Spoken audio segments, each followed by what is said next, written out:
জায়গা থেকে আজকে এফডিসি থেকে আপনাকে ঘাড়ে ধাক্কা দিয়ে বের করে দেওয়ার মতো একটা অবস্থা, মানে এই ব্যাপারটা কতটা দুঃখ পেয়েছেন আমি একটু জানতেই চাই। অবশ্য আমরা দুঃখজনক, লজ্জাজনক। এই ছাত্র আন্দোলনের শুরু থেকে ছিলাম, লাস্টেও ছিলাম, এখনো আছে। তারা নিজেরাই বিএনপির আজকে বড় বড় কথা বলতেছে, আমাকে ঘাট ধাক্কা দিতে চাইতেছে।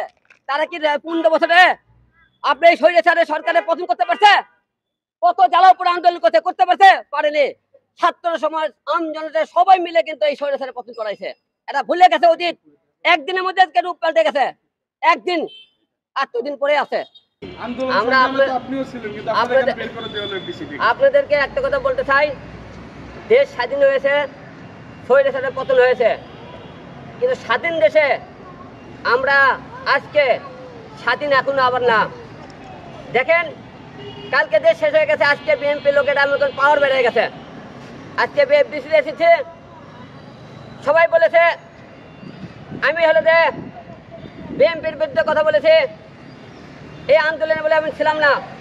সারা বাংলাদেশের লোক দেখেছেন এই ছাত্র আন্দোলনে ছাত্ররা একাই কি পতন করতে পারছে না?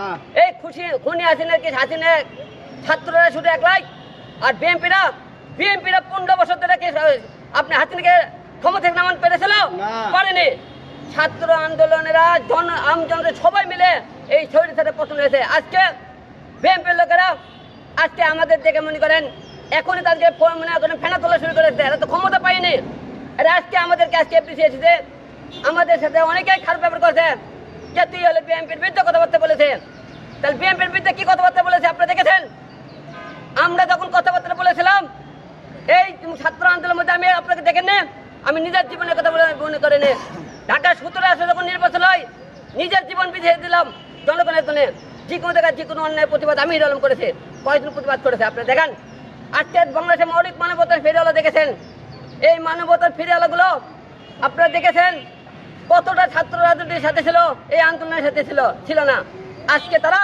আজকে আমার সাথে তারা খারাপ ব্যবহার শুরু করেছে।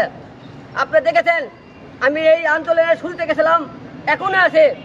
এবং আপনারা সবাই দেখেছেন যে বিএনপির টাইমে যখন যে রুল কমিটি মামলা করেছিলাম, এরকম মামলা আমরা নিজেরা কেউ করতে চাইনি। আপনি দেখেছেন পুলিশ প্রশাসন উপর থেকে, ডিবি থেকে আমাকে জোর করে করা হয়েছে।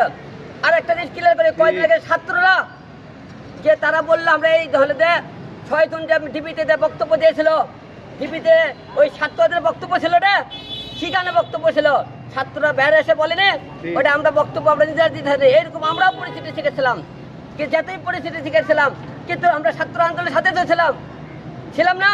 তাহলে আজকে তারা আপনারা একদিনে আপনারা রূপ চেঞ্জ করে ফেলে দিলেন, ক্ষমতা আপনারা পেলেন না। তাই এই দেশের সরকার বুঝতে পারছে এবং আপনার জনগণ বুঝতে পেরেছে আপনারা এখনই এরকম করতেছেন, ক্ষমতা পেলে আপনারা কি করবেন? তাই এখনো সময় আছে, হিংসা বিবাদ ভুলে দিন শেষে সবাই ভাই ভাই, এই কথা বলবো সবাইকে।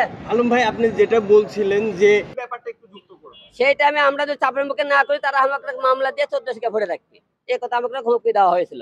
তো জেলে থাকতে চায়, বাড়ি থাকতে চায়, বুঝতে পারছেন? এবং একটু